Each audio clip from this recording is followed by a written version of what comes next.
On this site in the Water Street Cemetery is where the first meeting house stood. The first minister was Sam Hopkins, who was not a particularly popular minister here in Great Barrington before it was Great Barrington. He eventually left. During his tenure, a number of members of the church left and ended up joining the Episcopal Church, later run by Gideon Boswick. It was partially because of Hopkins' unpopularity that many people did leave this church and go to what would become the Episcopal Church.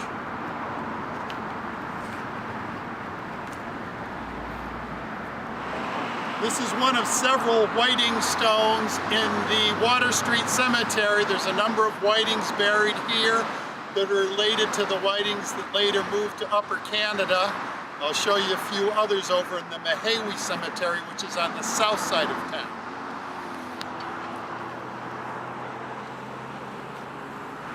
This is the Weighing Right In bed and breakfast that was originally built by Peter Ingersoll in the 1700s.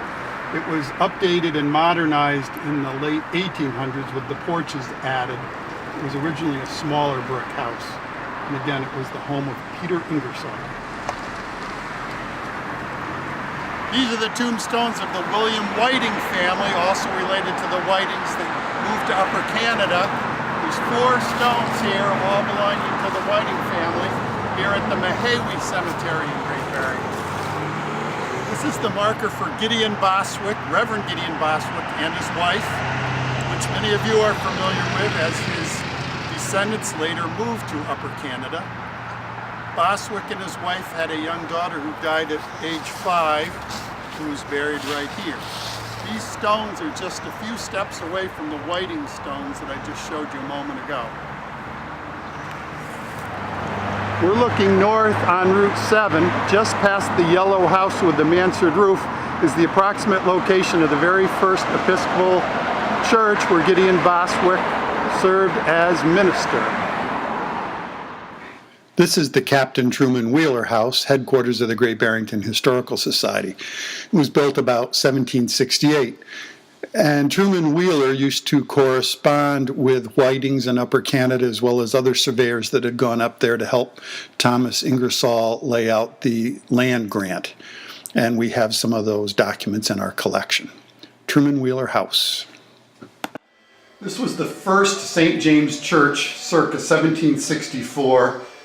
It was built and dedicated, and it was called Christ Church until 1804. Consecrated October 18th, 1823 by Griswold, 3rd Bishop of Massachusetts.